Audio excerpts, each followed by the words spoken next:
Hey everyone, this is Isaac. And this is Jackie. From Nonessential Media, and you are listening to the Beach City CROWS podcast. This podcast is all about our favorite cartoons, mine being Steven Universe. And mine being Haikyuu. Just a warning, this episode will feature spoilers for Steven Universe through episode 152, and spoilers for Haikyuu through season 3. Thank you for listening, and we hope you enjoy.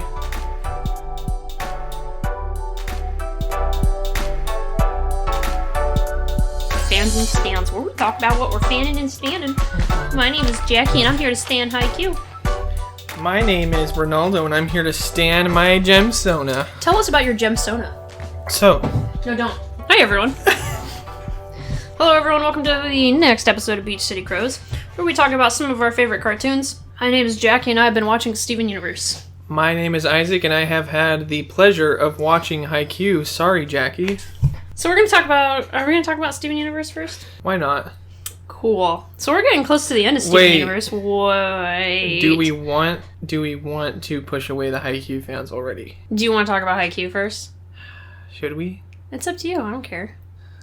Let's just keep the same routine going here. We're going to talk about push them away. Haikyuu fans are the only ones still listening to us because of me. Because I talk so much crap about Steven Universe, apparently. Steven Universe is getting close to the end. A lot of things happened. There was a big reveal in these 10 episodes, as well as one of the most celebrated moments in cartoon history, with an LGBT wedding taking place. But before we get there, we have to get through the big show.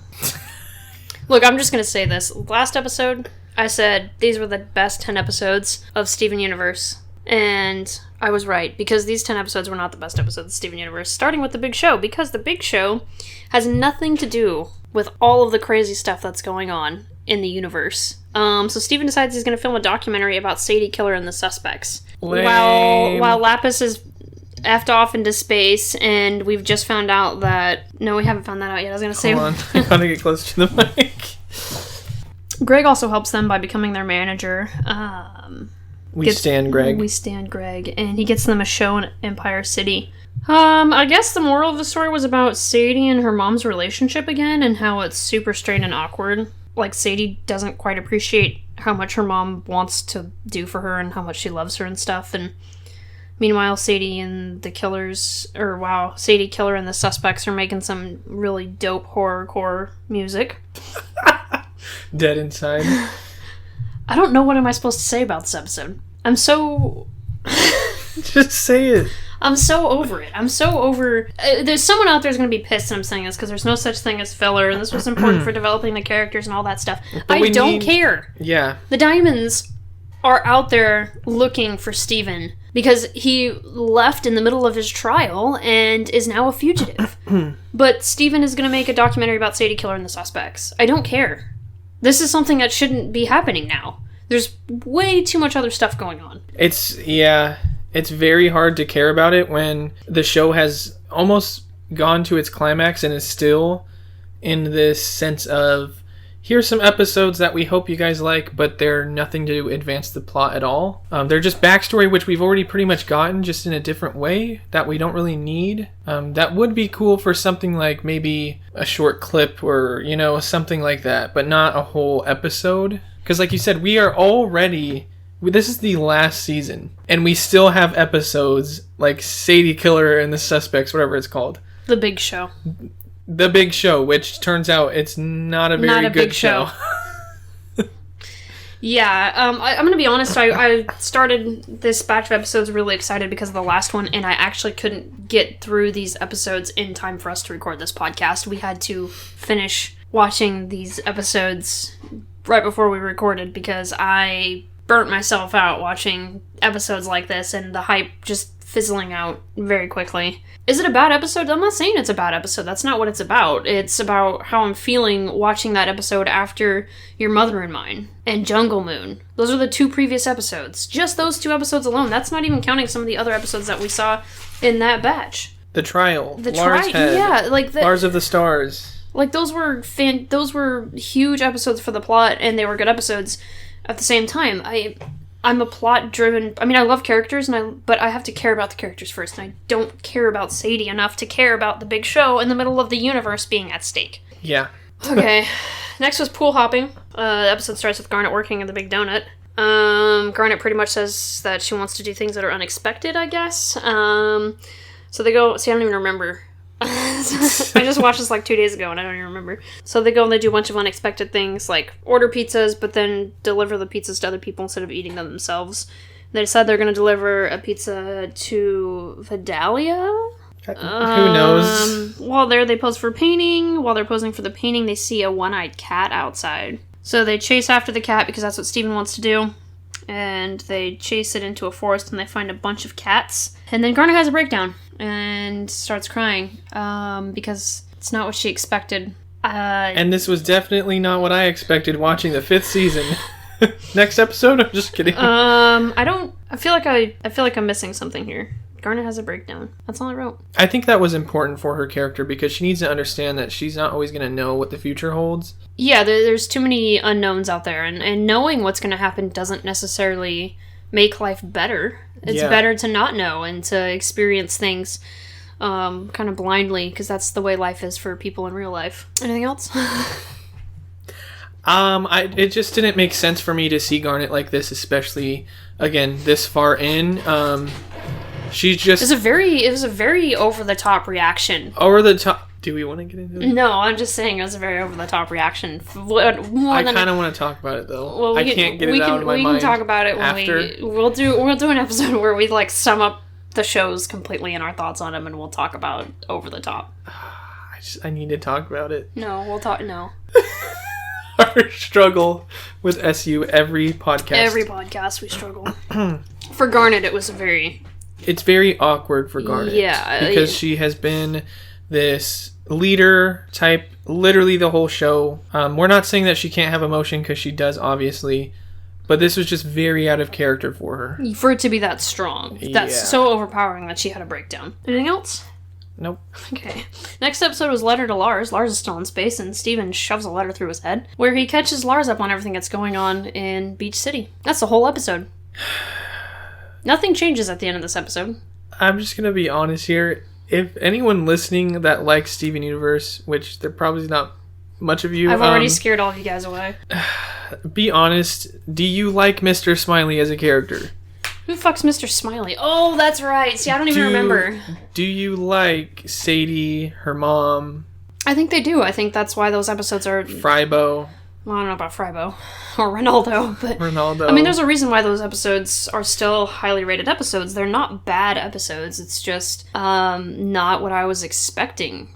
And when you have the hype built and then you get into these episodes where it feels like everything's kind of grinding to a halt for the sake of Sadie or whatever, it just takes you out of it completely. Like I said, it was a struggle. It was the first time... This is the first time I've actually struggled to get through these episodes. See, and I actually sat through those times where we had to wait for Steven Bombs or like when they were on hiatus. So when they come back with tons of episodes and then throw a little bit of Beach City episodes here and there, it's kind of like, what's the point of watching this episode when I had just previously watched a super plot heavy episode? Like, what is the point?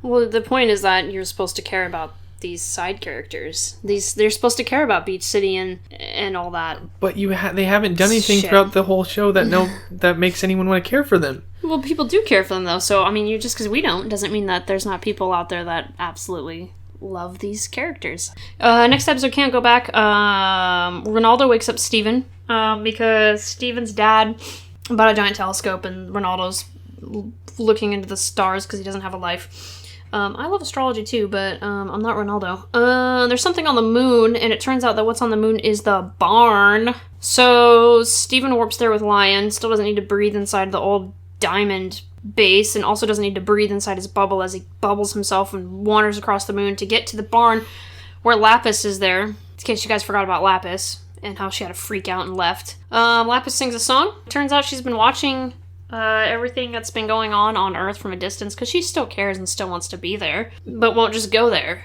and just, she just left him. She just left Peridot. Just left Peridot homeless. Anyways. That's fucked up. Yeah. There's like a scene though where we see a conversation between Blue Diamond and Pink Diamond, and and they're like shadow figures instead of like the actual figures. And Pearl has Rose's sword and comes up behind Pink Diamond, and so Steven is concerned that maybe Pearl is actually the one who shattered Pink Diamond. That moment I remember watching was awesome for me because I was like, finally, someone's theory out there is going to be correct and we're about to find out what is going to happen. So I was just excited, I remember. And for the first time you do find out what happens instead of having 5 episodes about Beach City characters. The next episode is Single Pale Rose. This is the biggest episode, hands down, of these 10 episodes. Steven confronts Pearl, wondering if she's the one who shattered Pink Diamond, and Pearl actually cannot even say the words to answer. She's been ordered to keep quiet, as we find out. So she loses her someone's texting, so she shoves her phone inside her Pearl. Her oyster. And then, oh my god, her disgusting. Anyway, she shoves her phone inside of her Pearl, and while it's inside of her Pearl, it texts Steven.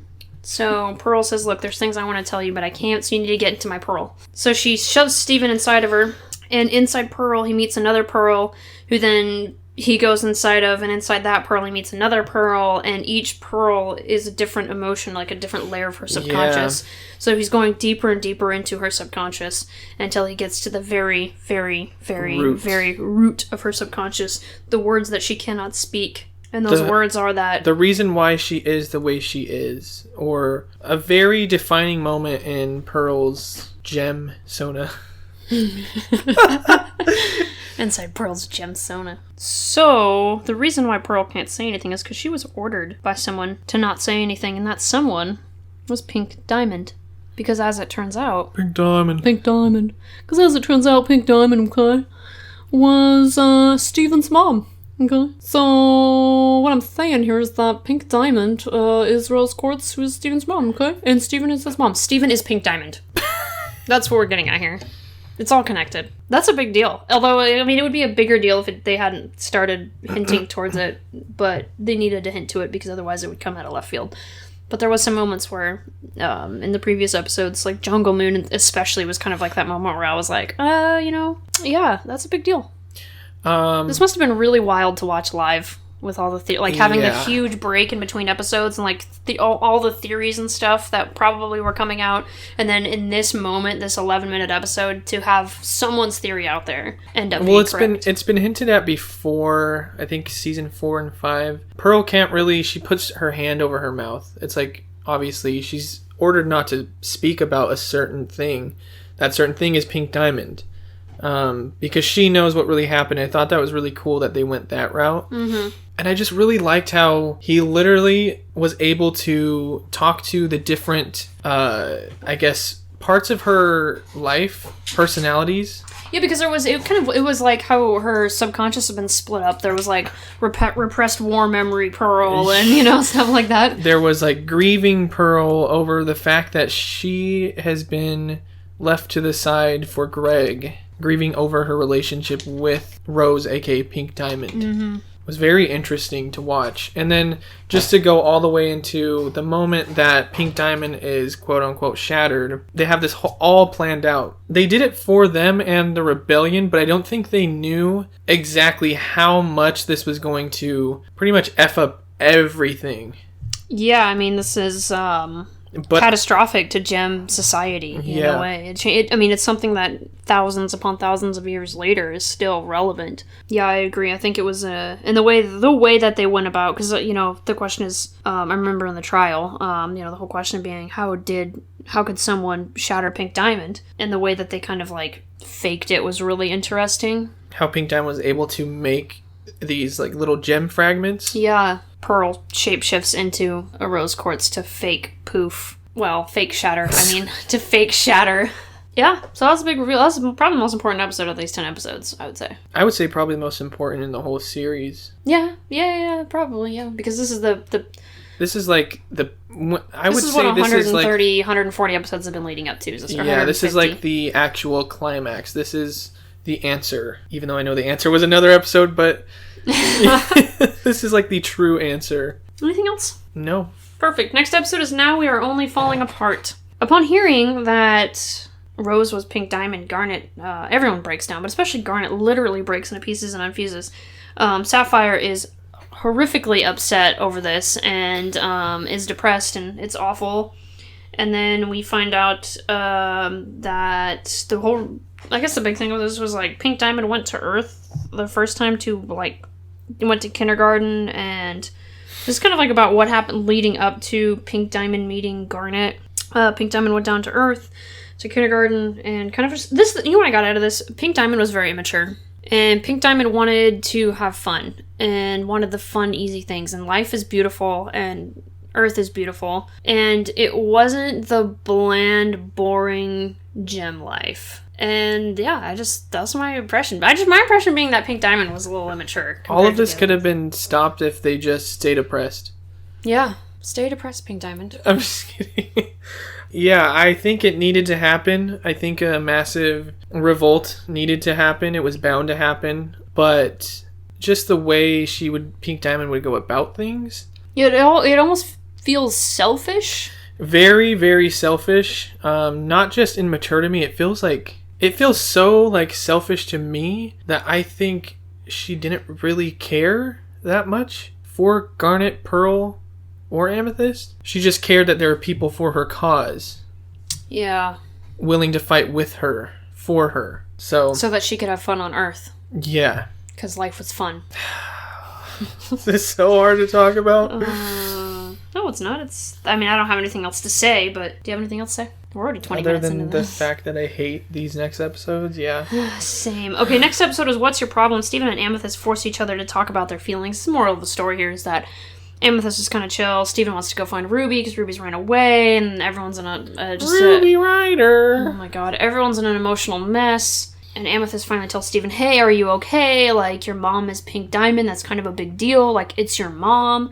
And Steven's kind of got this, like, oh, whatever kind of a thing. And then Amethyst has her little moment where she says, adults force us to do these things. Like, it's not my problem. Why am I involved in this? And then Steven tells her you need to talk about your problems when he was just being mad at her for forcing him to talk about his problems. And the moral of the story is don't force people to talk about their problems. You can ask them if they're doing okay. Hey, if you want to talk, I'm here for you. But you can't sit there and harass them. It's not the way to go about it. Yeah, but this was the first time ever in the show, especially for Amethyst, that I really felt like they cared about what Steven was feeling / thinking. And not just like are you okay, Steven? It was like, she was forcing it, but she was genuinely concerned, like, what is going on? Like, how are you taking this type of thing, She was definitely there for Steven. But she could have went about it in a whole new way. But information like that is like, it's very hard not to ask questions or, I don't know, just to figure out what everyone's thinking about it, Because you have this huge answer. You want to know all the details. You want to know how everyone's taking it and what this means for the team, the Crystal Gems. Because everything they known was a lie. Bitch, there's things that you didn't tell Rose, I'm sure, about your past. You don't need to know every little fucking detail, and it's not a lie. She never, if anything, she made their lives better by being who she was. True. So, by changing, by becoming someone better than who she was. So they're just acting very, very childish about the situation. And that's the thing is, I'm 30 years old, and I would have a more mature reaction than gems that are thousands of years old. And that's what's frustrating about it. Hinata would have a better reaction. Okay? When this episode goes up, we're gonna get... I don't even care. I'm at the point where I don't care anymore either. I really don't. We're willing to say our piece. If people are mad that we have a different opinion, then then they need to mature. They need to allow people to have different opinions, I think. Next episode is The Question. So Steven finds Ruby, who's ran away, hanging out with Greg, and Ruby's kind of realizing that Ruby has never discovered who she is. She's either been with other Rubies or with Sapphire her whole life, so she doesn't really have any individual traits or any individuality because her entire being has always been reliant on being dependent in one way or another. So she decides that she wants to try just being Ruby, and who cares what happens. And there's only one quote that I really like. It's from Steven's quote. Steven says, "You're like sugar and flour. I love eating them separately, but I want cake." Hey, Steven, maybe you shouldn't try forcing relationships if they're not ready to happen, okay? So Ruby spends the episode living her best life, cowboying it up, without Sapphire. I don't care about this episode. I don't either. But in the end, to get to the point, Ruby actually goes back and asks Sapphire to marry her. That was the episode you ended on when we started watching. You see why I was like, that's why. That's one of the worst. Ruby Rider. I'm not against the winning or the whole symbolism or anything behind it, but can I be against the way they went about it? Like, that episode did not deserve a proposal or a... You know what I mean? Does that make sense? Isaac is not a fan of the episode. That's the moral of the story.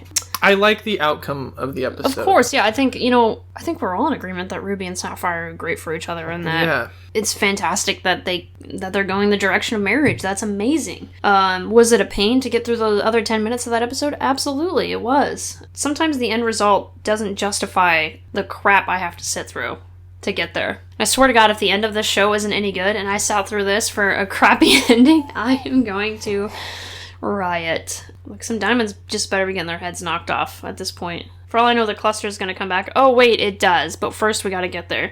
Next episode is Maid of Honor. They're planning the Ruby Sapphire wedding.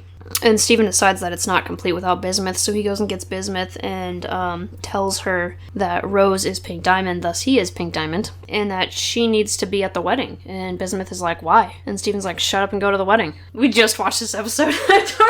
I don't either. Bismuth was like, why? They're gonna hate me because I try to shatter you. And he was like, I mean, yeah, but we're here for a good cause, to unite together. What more perfect time to unite? But that doesn't dismiss her actions. Well, in Steven Universe, all you need is forgiveness, and that nullifies all evil actions created by an individual. Yeah, I mean, I think about it from the perspective of someone like Pearl. I mean, Steven is everything to her, and someone tries to kill him. Like, why would she? She doesn't have to forgive Bismuth for that. But it doesn't matter, because that's what happens. I'm thinking back to the season 1 finale, and Jasper did not give a crap about the crystal gems, and actually poofed Garnet and did not care, and then took them all hostage, pretty much. So how do we go from that in season 1 to now this in season 5, where people are just getting redeemed left and right for trying to kill someone, but then they talked it out? Like, it's very off-putting, because, like, literally, how do you go from that in season 1 with an actual threat? I mean, you have someone who literally force-fused with another character, didn't know where they were going to be, and now they're like, okay, well, we have to keep life going. Like, that's real. And then you have this in season 5. I just don't like the fact that Steven can talk to anyone, and it's like, you know what, you're right, I do see the other side of it, and I'm going to follow your ways. Anything else to say about that? Bismuth is back, guys. I don't have a problem with Bismuth. I don't have a problem with Bismuth. Well, I don't really have a problem with any of the characters. Well, it's just the way they go about their issues. You know what I mean? Yeah, I do. Like, who knows where Lapis is? Still on the moon for all we know. And then, what's her name? Which one? Bismuth. We just talked about her. She's just kind of hiding out. She kind of just sort of hides out, really. She just kind of doesn't really... She's a hider. Doesn't really want to confront anybody. Next episode is Reunited. This was a half-hour special. The diamonds crashed the wedding. Yes, this is what I'm talking about. The diamonds are here as giant hands. And here to arm wrestle the giant hands is the cluster. So it came back. Who thought giant hands arm wrestling was the coolest thing? Because it wasn't. Just my opinion, I didn't like it. Best part is that Steven tries to talk to Blue Diamond. Okay, Blue Diamond is there to beat the shit out of everybody. The Diamonds are there to... The Diamonds are already mad that genocide wasn't finished on this planet, so they're there to finish the genocide because Steven ran off. And he's like, I'm just gonna go talk to her. Can we talk about how long it took them from the trial episode to make it to Earth from now? Yeah, you guys are, like... intergalactic beings, when it and you only just took got here? Steven and the crystal gems in the Ruby ship maybe an episode long to get to Homeworld, or was that Homeworld? No, that was the zoo. Yeah. Oh no, the ship that Steven and Lars were on in Aquamarine with Aquamarine and Topaz. Like, it took them an episode to get there. Well, maybe they shouldn't have flown in hands. Maybe they should have flown in feet, and it would have been faster. But those ships are implying that they're like the Diamond ships. They're implying that they're like the best ships. You know, like these are the ships that the Diamonds opt to travel in. Maybe they prefer luxury over performance. Maybe, but still, it just doesn't make sense. When was that ever implied Never. To us? Nothing was. But it's okay because Lapis decided to come back. This really threw me off, and Isaac got to see me be like, I don't understand. The 180 that she's gone through in such a short amount of time, going from being so scared of the diamonds and so afraid, that she made Peridot homeless. Like, she left Peridot, she took their house with them to the moon, and left everyone behind. Suddenly, now that the diamonds are actually there, she's willing to fight, which doesn't make any sense. Usually it's the other way around. You talk a big game, but then when the threat's there, you kind of get scared. Now you see why I like Peridot. She's the only character that hasn't really caused problems, and it makes sense for her to be the way she is. Yeah. And she doesn't really do anything that's out of character. Yeah, and unfortunately for Peridot, she gets poofed in this episode. Yeah, the first one to get poofed, which yeah. I get because she went after them, but... Yep. But yeah, the thing with Lapis really kind of annoyed me. It didn't... The build-up was so just awful to that 180. You know, it was... I just wasn't a fan of it. I just want to know what they were doing in the writer's room. And now Lapis comes back, even though she's so terrified of the diamonds that she made Peridot homeless. So bring the home back and destroy it. Well, first of all, why make her leave again? I didn't like that either. So They could have just. I don't. This goes all the way back to season 1. What were they doing in the writer's room? If you wanted to have a plot-driven cartoon, then put some plot in it. Don't throw these Beach City episodes or have these cringe 180s that didn't need to be there in the first place. That were honestly, to be honest, filler. The only thing that was damaged was the barn. And maybe Peridot's relationship with Lapis. But no, it's not because they still love each other. I feel like Isaac has wanted to get this out of his system for years now. So I feel like that's what it feels like. I have. Even though it hasn't even been years since these episodes aired, it just...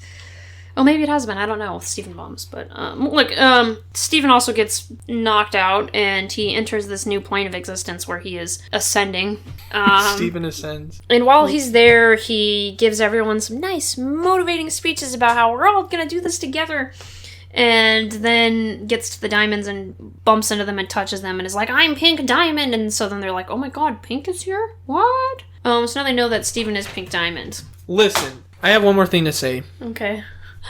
Now, it wasn't just Steven saying, I'm Pink Diamond, because they sensed that it was Pink's personality, or that it literally was Pink Diamond trying to contact them, not just Steven's voice, but...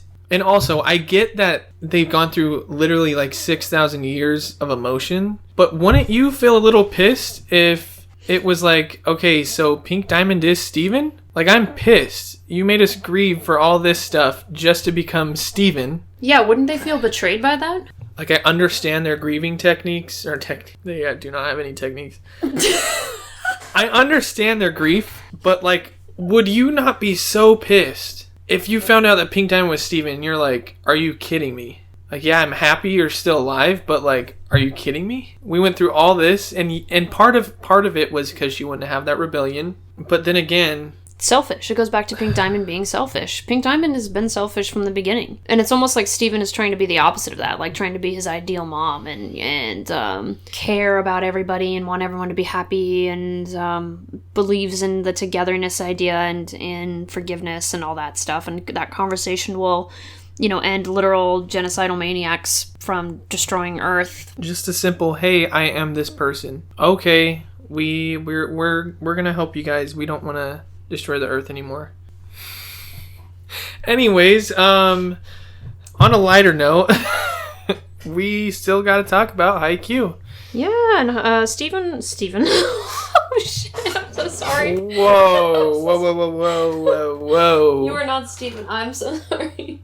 Steven got the opportunity of watching. So Isaac watched the 6th stage play Strongest Team. Not my 6th stage play. It is just the 6th stage play. Yes. And this one is about Krasno's game. They got game.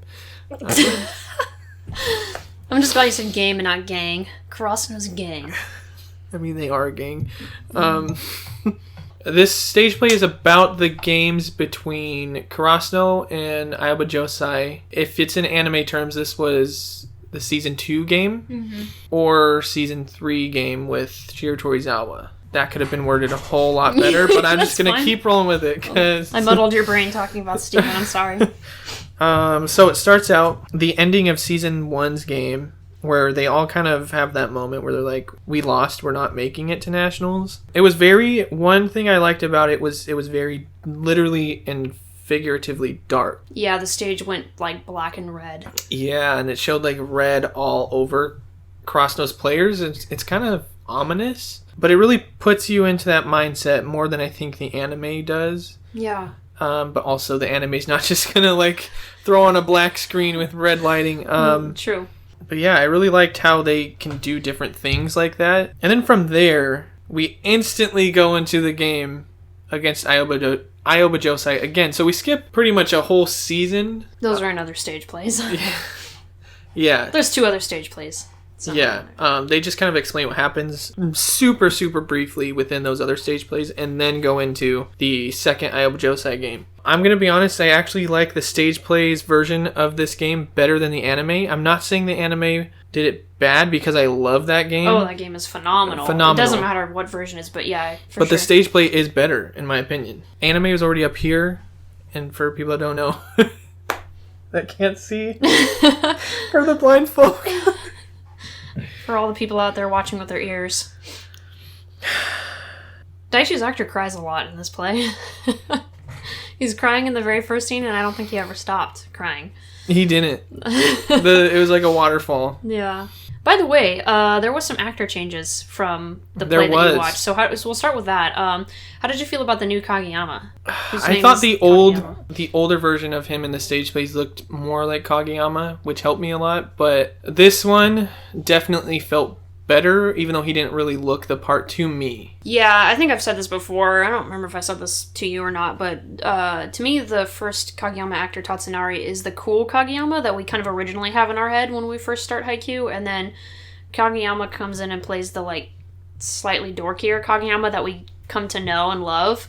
For those people that don't know, the actor's name for Kageyama is literally Kageyama. Yeah, his name is seriously Kageyama. So it's very confusing sometimes when you're like, yeah, so Kageyama's actor Kageyama. I'm not stupid, that's his name.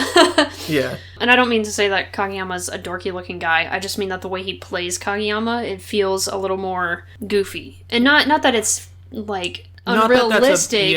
It's not that it's unrealistic, it's just that you can almost feel like an awkwardness from him that you would believe you would feel from a Kageyama. But character. That is him in season 2. Exactly. And a little bit of 3. But yeah, I did like this one in terms of acting.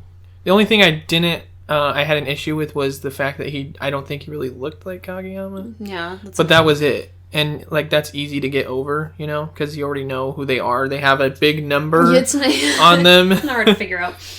And then Daichi's actor, way better. He looked the part, acted, I think, better in this one than previous. Really? Yeah. Wow, he's definitely thicker. Yeah. He's a little bulkier. Sugawara? We talked about this. Sugawara's a weird one because... Yeah. He didn't do as much acrobatics in the one Cross No Revival, which is weird because that's kind of what his character is. He's that very, like... Sugawara, he seems kind of springy, like, if that makes sense. Like, if someone's going to be doing backflips and stuff. He's not animated like someone like a Tanaka or Nishinoya would be, but he's very much... He would go along with them. Yeah, for sure. So I like the fact that this new actor was able to do all those tricks and flips and... Yeah, there be was more animated. There was a lot of that. Every time they do something acrobatic, we're like, why? Like, it's cool, but like, that's just another... It's another way to get hurt. Yeah. How'd you feel about Shiratori Zawa's... Because you've already seen all of Aoba Josai except for Mad Dog, so he was new, but it's all the same guys. Yeah. How did you feel about the casting for Shiro? We were talking about Tendo when we were watching it. How'd you feel about Tendo's actor and the like slinkiness that he brings? Probably one of the best casted. Yeah. Just the movements alone, but also he did kind of look the part, and then the makeup they added on him, literally, that's Tendo. Yep. And just his blocking style, and he's like flailing his arms. I mentioned it to Jackie while we were watching it. It looked like the cactus juice meme from Avatar where Sokka's like waving his arms in the desert. And I really like the kind of the guest monster kind of thing they did for him, where they brought out like multiple Tendos. Yeah. Played by Aoba Josai's actors. You can tell as soon as Mad Dog turns around, you see that tennis ball there. Yeah. Both of us kind of agree that Mad Dog's wig was not. It was a little. We weren't feeling it. It just seemed too poofy, you know. Yeah. It was something. It just didn't look good. But to be fair, that's kind of an ugly hairstyle to begin with. So. I'm gonna be honest. Ushijima. I get that he's an ace and he was qualified, but like. He just didn't look the part. What about him didn't look the part? He didn't look the part. That's crazy to me, because I think he looked the part of... I mean, he's built exactly like Ushijima. No, literally. Are you just talking about from like a facial structure standpoint? That's not how you pictured him? Yeah. Okay, that's fair. And that's very... for someone like me, like I say Kageyama, even though Kageyama as Kageyama... literally like the same build and everything. Facial features for me is like the number one thing I'm looking at, especially in a character. So it's hard for me to still be like, oh, okay, this person's that person, or you know what I mean? Yeah, you were talking about that with Iwaizumi too. You said that Iwaizumi's face wasn't very Iwaizumi to you. Iwaizumi's actor's face. I feel so bad, like I'm judging them, but like they're. No, you're not talking. You're not saying that they're ugly or something like that. You're just saying that the way you pictured them. Yeah. In your head when you're seeing them animated versus how the people they casted, because then we can turn around and say someone like Oikawa, like they literally found Oikawa. It's like Yukai, they took him out of the anime and just said, "Boom, and you're a human now." And same thing with Yukai, like that's literally Yukai. It doesn't get any more. The grocery shop owner. Oh yeah, or not owner, was it worker? Yeah, Tadashi's daddy. All the cringe. Asahi's another one. Oh yeah, for sure. Daichi in this one, I felt like really like they literally took him out of the anime for this actor. I feel like even Sugawara's new actor looks a lot like him. This is the first time that you've seen a stage play with girls in it because you didn't watch the previous two. Yes. So how'd you feel about having the girls in there, and how did you feel about their actresses? I liked it. I felt like they needed that because Haikyuu is obviously predominantly male cast, so they kind of need, I feel like, those female actresses in there to kind of balance it out a little bit. And also like I just feel like they deserve a role too. Yeah, does that make sense? Definitely. I don't think you'll find a Haikyuu fan that doesn't want Yachi, Kyoko, and Seiko. I mean, you can't have Haikyuu without those characters. Yeah, Kyoko's another one they literally pulled from the anime and plopped her into real world. Yeah. She was also really funny to watch too because she's so serious, but you could tell she was like judging them. Like, what are you doing right now? Or just the things she would say. She'd go up to she went up to someone and she just was like, stop. I was like, oh my god. Same.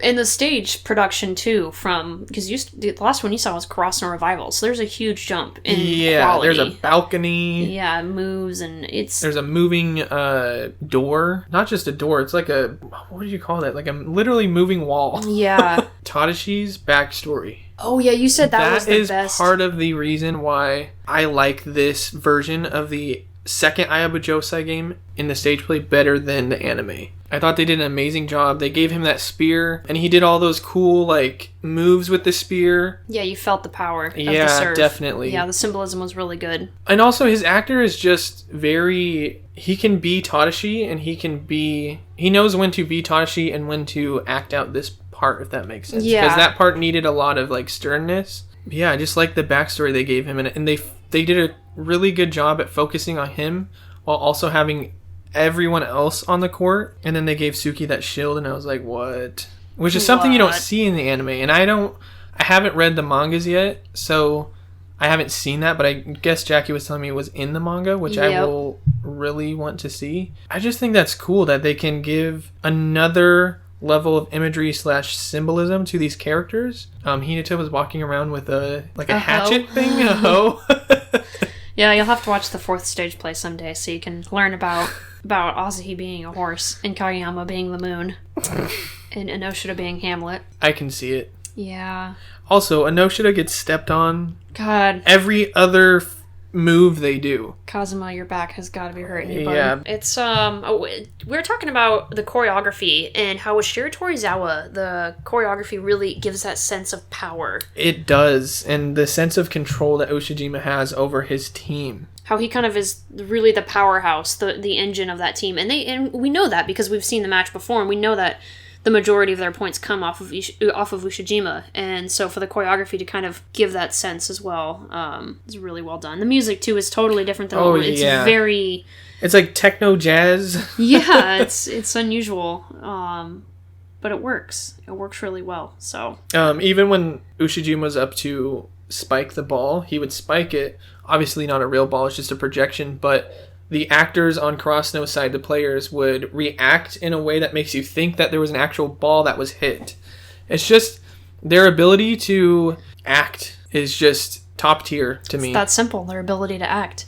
Oh, speaking of which, one scene plays out a little bit differently in the stage play than it does in the anime, and that is the scene between, which we talked about way back when we first saw these episodes, was the scene between Ushijima and Oikawa. So in the anime, the way that scene plays out, Oikawa is a lot more in control.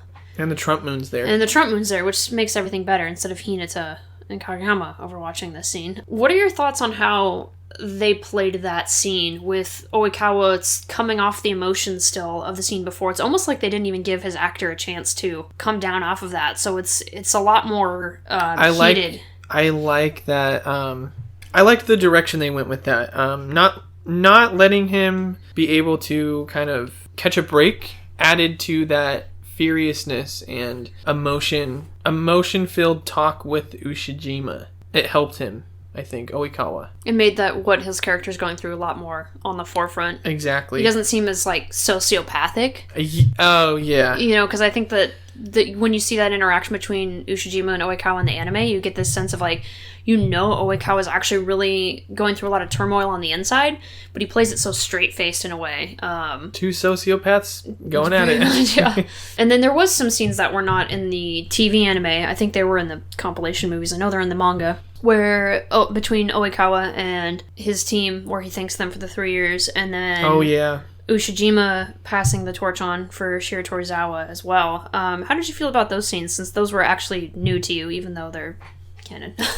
I thought they were a cool addition from what I've seen. Yeah, of course. Not that they're not already there, but I really like them because it showed even more emotion from Oikawa and his team, because that's something that we really haven't gotten. I mean, we got that whole walkout scene in the anime. Yeah. But I wanted to see more, not to see them suffer, but I wanted to see how they reacted to it, you know? Because up until that point, it was just like, Ayabajose can't be touched, or they are going to beat Krasno type thing. So I like that it helped me, it grounded them as characters for me. Yeah. That scene, because it showed how much emotion they have. And how close they are as a team as well. Yeah, they're good even friends. Mad Dog. How do you feel about Yukai playing Yukai and Yukai? How funny was that? That was amazing. It was pretty great. Top tier. They're like, Coach Yukai's going to the bathroom, and then old man Yukai shows up. I thought it was also clever that Kenta Suga, the one who plays Hinata, actually played Shiratorizawa's coach's younger self in that flashback. Yeah. They even gave him eyebrows.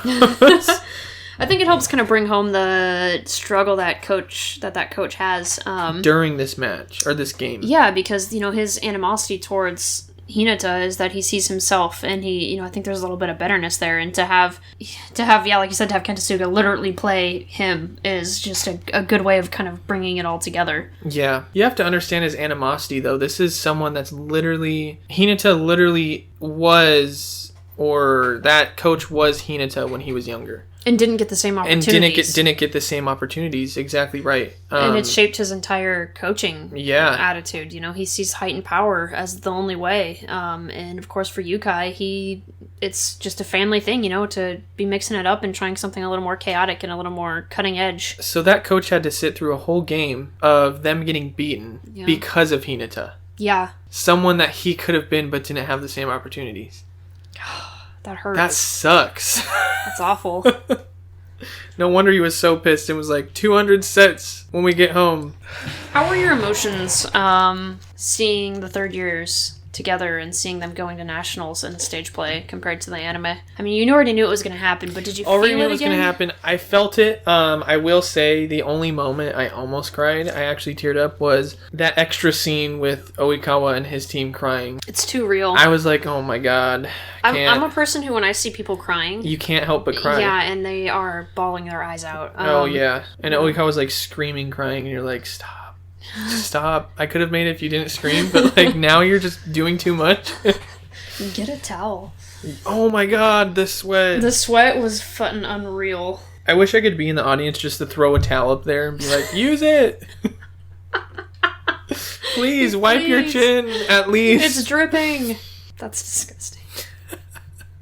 I understand, though. I mean, these actors are constantly practicing this. They are constantly doing these shows, like... And it's a workout. I mean, it's not like they're standing around. They're running around, they're dancing, they're doing acrobatics, they're playing volleyball, like doing real volleyball moves. They have to remember all the moves. They have to remember the sound production. They have to remember the projection.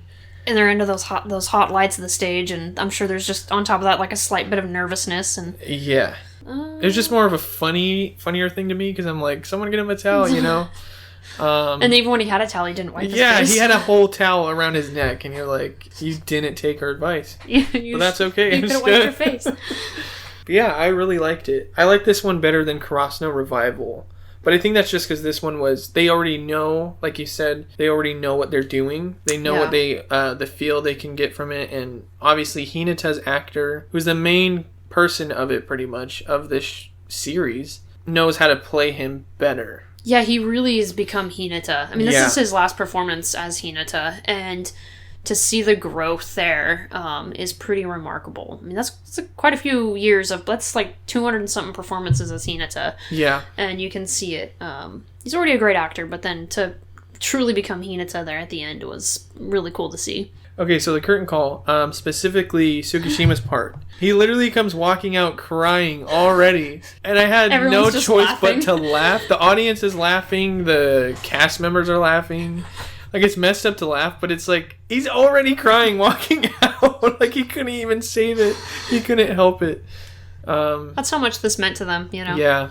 Next, for me, is the end of Steven Universe, and for you is Tokyo Battle, right? Yep. That's the one you wanted, so you're gonna watch Neko Ma. Nekomata. I see you standing there with your red tracksuit. So we will be back. Sorry, Steven Universe fans, for our honest opinion. Sorry, Haikyuu fans, for our honest opinion. We will be back next week for more. For more Steven Universe and another Haikyuu stage play. My name is Jackie, and I've been watching Steven Universe. My name is Isaac, and I've been watching Haikyuu. Bye. Boy.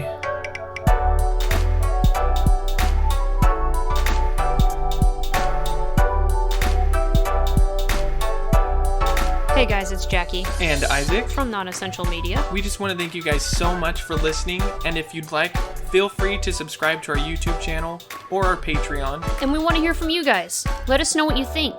Let us know if you're watching along with us and what your thoughts are. You can find us on Twitter at NonessentialM. We're on Facebook as Nonessential Media. We're also on Instagram at Nonessential Media. Check out our website, nonessentialmedia.com. So check us out. Thanks again for listening. We truly appreciate every single one of you. See you guys next Saturday for a new episode of Beach City CROWS. Bye! Skibbly babbly bab.